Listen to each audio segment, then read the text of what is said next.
ഇവിടയിൽ വളരെ നിർണായകമായിട്ടുള്ള ഡെവലപ്മെൻറ്റുകളാണ്.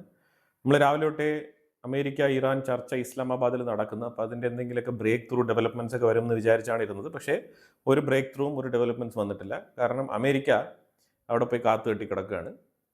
ഇറാൻ വരുന്നില്ല എന്നാണ് പറഞ്ഞുകൊണ്ടിരിക്കുന്നത്. ഇറാനെ എങ്ങനെയെങ്കിലും അനുനയിപ്പിച്ച് ഈ ചർച്ചയിലേക്ക് കൊണ്ടുവരണം, ഇല്ലാന്നുണ്ടെങ്കിൽ പാകിസ്ഥാന് ഭയങ്കര നാണക്കേടാണ്.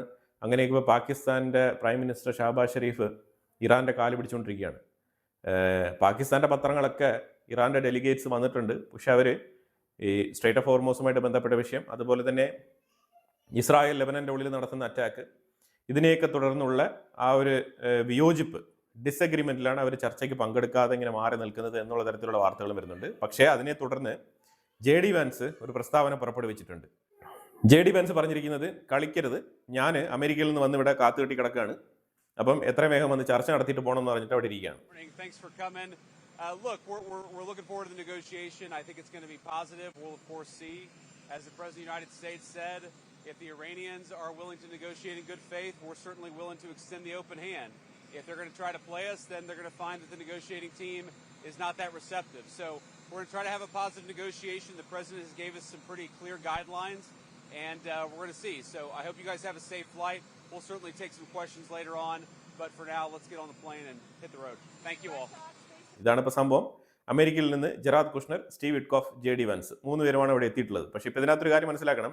JD വാൻസും ജെറാദ് കുഷ്ണറും പങ്കെടുത്ത ഒരു ചർച്ച പോലും ഇതുവരെ സക്സസ്ഫുള്ളായി അവസാനിച്ചിട്ടില്ല. അപ്പോൾ അതുകൊണ്ട് നമുക്കിതിനകത്ത് ഉറപ്പിക്കാം, പിന്നെ ഈ ചർച്ച പരാജയപ്പെടും, അത് 100% ഉറപ്പുള്ള കാര്യമാണ്. പിന്നെ കുറച്ച് വലിച്ചു നീട്ടും എന്ന് പറഞ്ഞാൽ 2-3 സെഷൻസ്, ഇങ്ങനെ ഒരു 4-5 സെഷൻസ് ഇങ്ങനെ ചർച്ചകൾ നടന്നുകൊണ്ടിരിക്കും. അപ്പോൾ അതിനെ തുടർന്ന് വീണ്ടും ഇത് ബ്രേക്കായി പോകാനുള്ള സാധ്യതയാണ് ഏറ്റവും കൂടുതൽ. പിന്നെ ഈ സ്ട്രേറ്റ് ഓഫ് ഹോർമോസിൽ ഇറാൻ എടുത്തിരിക്കുന്ന തീരുമാനമായിട്ടുള്ള ഈ പിരിവ്, ആ പിരിവിൻ്റെ ഒറ്റ കാരണം മതി. കാരണം മിഡിൽ ഈസ്റ്റ് രാജ്യങ്ങൾ ഇനി എങ്ങനെ കച്ചവടം നടത്തും?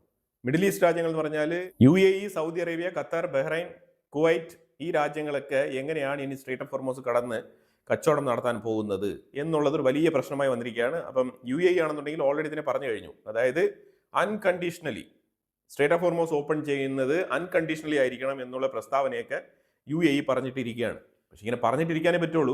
ഇറാൻ ആണെന്നുണ്ടെങ്കിൽ അവരെടുത്ത തീരുമാനത്തിൽ ഉറച്ചു നിൽക്കുന്ന സാഹചര്യമാണ്. ഹിസ്ബുള്ളയ്ക്ക് മേളിൽ ഇസ്രായേൽ നടത്തുന്ന ആക്രമണം നിർത്തണം എന്നാണ് ഇറാൻ പറഞ്ഞുകൊണ്ടിരിക്കുന്നത്. പക്ഷേ ഇവിടെ ഒരു കാര്യം മനസ്സിലാക്കണം, ഹെസ്ബുള്ള തുടരെ ആക്രമണങ്ങൾ നടത്തിക്കൊണ്ടിരിക്കുകയാണ്. ഇന്ന് കിരിയത് ഷിമോന എന്ന് പറഞ്ഞ സ്ഥലത്ത് ഇസ്രായേലിന്റെ ഉള്ളിൽ പവർ സ്റ്റേഷൻ അറ്റാക്ക് ചെയ്തതായിട്ട് ഹിസ്ബുള്ളയ്ക്ക് ക്ലെയിം ഉണ്ട്.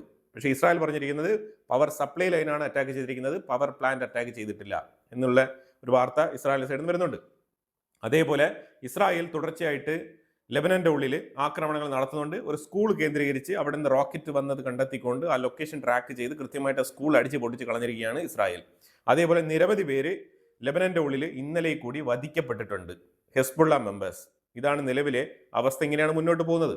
ഈ സാഹചര്യത്തിൽ എങ്ങനെയാണ് ഇസ്രായേൽ അറ്റാക്ക് നിർത്തുക? യെസ്, ഇസ്രായേൽ ഒരു ഓപ്ഷൻ കൊടുത്തിട്ടുണ്ട്. ബെഞ്ചമിൻ നെതന്യാഹു ഒരു ഓപ്ഷൻ കൊടുത്തിട്ടുണ്ട്. അതായത് ലെബനൻ ഗവൺമെന്റുമായിട്ട് നേരിട്ട് ചർച്ച നടത്താൻ ഒരു ഓപ്ഷൻ കൊടുത്തിട്ടുണ്ട്. അതായത് മീഡിയേറ്റേഴ്സിനെ ഇസ്രായേലിന് വിശ്വാസമില്ല. നമ്പർ 1, UN പീസ് കീപ്പിംഗ് മിഷനെ ഒട്ടും വിശ്വാസമില്ല എന്നാണ് പറഞ്ഞിരിക്കുന്നത്. കാരണം ഈ UN പീസ് കീപ്പിംഗ് മിഷൻ തന്നെയാണ് ഇത്രയും നാളും ഈ സദൻ ലെബനാൻ എന്ന് പറഞ്ഞിരുന്ന ഈ ഒരു ബഫർ സോൺ ഏരിയ, അതായത് ഈ നോർത്തേൺ ഇസ്രായേലിന്റെ ബോർഡർ തൊട്ട് അങ്ങ് താഴെ ലിറ്റാനി റിവർ വരെയുള്ള ഏരിയ ബഫർ സോണായിട്ട് UN പീസ് കീപ്പിംഗ് മിഷന്റെ കീഴിലാണ് ഇത് ഉണ്ടായിരുന്നത്. പക്ഷേ ഈ UN പീസ് കീപ്പിംഗ് മിഷനിലുള്ള ആൾക്കാർ തന്നെ ഹെസ്ബുള്ളയുമായിട്ട് നല്ല അണ്ടർസ്റ്റാൻഡിങ്ങിലാണെന്നുള്ളതാണ് ഇസ്രായേലിന്റെ കണ്ടെത്തൽ. അപ്പോൾ ഈ കണ്ടെത്തലിനെ തുടർന്ന് ഇസ്രായേൽ പറഞ്ഞിരിക്കുന്നത്, ഇനി ഞങ്ങൾ നേരിട്ട് കാര്യങ്ങൾ തീരുമാനിക്കാമെന്നാണ് പറഞ്ഞിരിക്കുന്നത്. നേരിട്ട് കാര്യങ്ങൾ തീരുമാനിക്കാം എന്ന് പറഞ്ഞിട്ടാണ് ഡയറക്റ്റായിട്ട് ലെബനൻ ഗവൺമെന്റുമായിട്ട് ചർച്ച നടത്താമെന്ന് പറഞ്ഞിരിക്കുന്നത്. ഇപ്പൊ ഈ ചർച്ച നടത്താമെന്ന് പറഞ്ഞിരിക്കുന്നത് എന്തിന്റെ കാര്യത്തിലാണ്? അത് വളരെ വ്യക്തമാണ്. ഹെസ്ബുള്ളയുടെ സാന്നിധ്യം ഒഴിവാക്കണം, ഹെസ്ബുള്ള ഡിസാം ചെയ്യണം, അവര് ആയുധം വെച്ച് കീഴടങ്ങണം. ഇതാണ് ഇസ്രായേലിന്റെ നിർദ്ദേശം. ഇത് ഇത്രയും നാളും ലെബനൻ ഗവൺമെന്റിന് സാധിച്ചു കൊടുക്കാൻ കഴിഞ്ഞിട്ടില്ല. ഇപ്പോഴും എല്ലാവർക്കും അറിയാം, ഈ ഹിസ്ബുള്ള തീവ്രവാദ സംഘടനയാണ്. അവരെ ഇറാന്റെ സൈഡിൽ നിന്നും ലെബനന്റെ സ്ഥലം കയറി പിടിച്ചിരിക്കുന്ന ആൾക്കാരാണ്. ഇതെല്ലാം വളരെ വ്യക്തമായിട്ട് അറിയാവുന്ന ആൾക്കാർ തന്നെയാണ് ഈ ചുറ്റാകെ ഉള്ളത്. എന്നിട്ടാണ് ഈ നിലവിളിയും കൊലവിളിയും നടത്തിക്കൊണ്ടിരിക്കുന്നത്. ഇനിയിപ്പോൾ അടുത്തൊരു കോമഡി വേറെ ഒന്നുമില്ല, ഫ്ലോട്ടില. അതിപ്പോൾ സ്റ്റാർട്ട് ചെയ്തിട്ടുണ്ട്. സ്പെയിൻ ആ ഏരിയയിൽ നിന്ന് യൂറോപ്യൻ രാജ്യങ്ങളുടെ ഭാഗത്തുനിന്ന് ഫ്ലോട്ടില തുടങ്ങിയിട്ടുണ്ട് ഗാസയ്ക്ക് വേണ്ടിയിട്ടുള്ള യാത്ര. ഗാസക്കാർക്ക് തന്നെ ഇപ്പോൾ ഗാസയെക്കുറിച്ച് പരാതിയില്ല. ആ സാഹചര്യത്തിലാണ് ഇപ്പോൾ ഫ്ലോട്ടില ഇറങ്ങി തിരിച്ചിരിക്കുന്നത്. ഈ ഫ്ലോട്ടില ഇസ്രായേലിൻ്റെ കയ്യിൽ നിന്ന് അടി വാങ്ങിച്ചില്ലെങ്കിൽ ഇസ്രായേൽ വീണ്ടും അവിടെ എത്തുമ്പോഴത്തേക്കും നടുക്കടലിൽ ചെന്ന് ഇവരെ തടഞ്ഞ് തിരിച്ചയക്കാനുള്ള സാധ്യതയാണ് ഏറ്റവും കൂടുതൽ. കഴിഞ്ഞ തവണത്തെ ഫ്ലോട്ടിലെ പരാജയപ്പെട്ട് നമ്മൾ കണ്ടതാണ്. ഗ്രേറ്റ തൻബർഗ് ഉൾപ്പെടെയുള്ള ആൾക്കാരെ രക്ഷപ്പെടുത്തി അവർക്ക് ബ്രെഡും ബന്നും ജാമും ബർഗറൊക്കെ കൊടുത്ത് മടക്കി അയച്ചത് നമുക്ക് ഓർമ്മയുണ്ടല്ലോ. അപ്പൊ ഈ സാഹചര്യത്തിലാണ് വീണ്ടും അടുത്ത ഫ്ലോട്ടില ഗെയിം തുടങ്ങിയിരിക്കുകയാണ്. ഇവന്മാർ ചിരിപ്പിച്ച് കൊല്ലത്തേ ഉള്ളൂ. ആ രീതിയിലാണ് ഇവന്മാരുടെ ഫ്ലോട്ടില യാത്ര.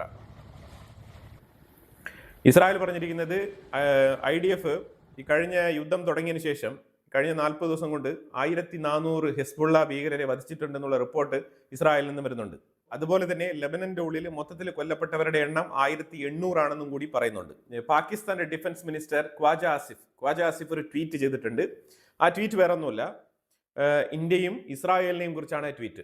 ഇസ്രായേൽ ഈ ലോകത്തിൽ തന്നെയുള്ള ഒരു ഡെവിലാണെന്നാണ് പറഞ്ഞു വെച്ചിരിക്കുന്നത്. അതായത് പുള്ളിയുടെ ഉള്ളിലുള്ള ആ ജൂത വിരോധം അത് കൃത്യമായിട്ട് ഈ ട്വീറ്റിൽ രേഖപ്പെടുത്തിയിട്ടുണ്ട്. അവസാനം പുള്ളിക്കാരൻ ആ ട്വീറ്റ് ഡിലീറ്റ് ചെയ്യേണ്ടി വന്നു. കാരണം ഒരു സമാധാന ചർച്ച നടക്കാനിരിക്കുന്ന വേദിയിലാണ് ഇത്തരം ഔചിത്യമില്ലാത്ത രീതിയിലുള്ള പെരുമാറ്റങ്ങൾ പാകിസ്ഥാന്റെ ഡിഫൻസ് മിനിസ്റ്റർ കാണിക്കുന്നത്. ശരിക്കും ഇന്റർനാഷണൽ പ്രഷർ ഉണ്ടായിരുന്നു. ആ പ്രഷറിനെ തുടർന്ന് ഇസ്രായേൽ എന്ന് പറഞ്ഞൊരു രാജ്യം ഒരു സൊവറൈൻ രാജ്യമാണ്. വെദർ പാകിസ്ഥാൻ അതിനെ അംഗീകരിക്കുന്നോ ഇല്ലയോ എന്നുള്ളതൊക്കെ വേറെ വിഷയമാണ്.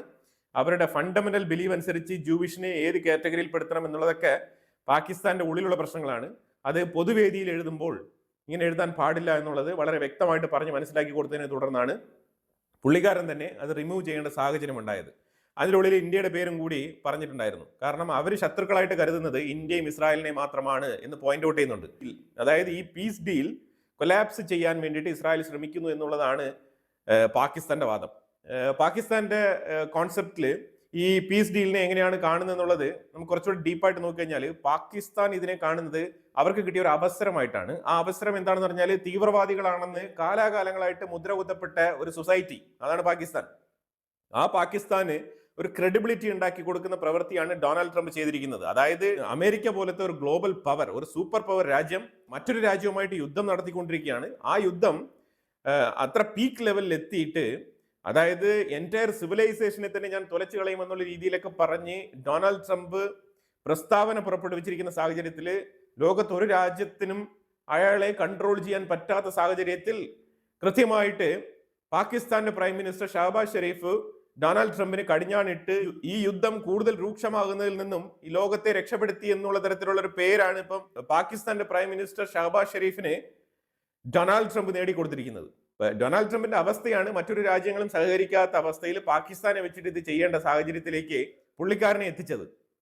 അതിന്റെ കാരണം എന്താണ്? ഡൊണാൾഡ് ട്രംപിന്റെ ആവശ്യമില്ലാത്ത ഭീഷണി.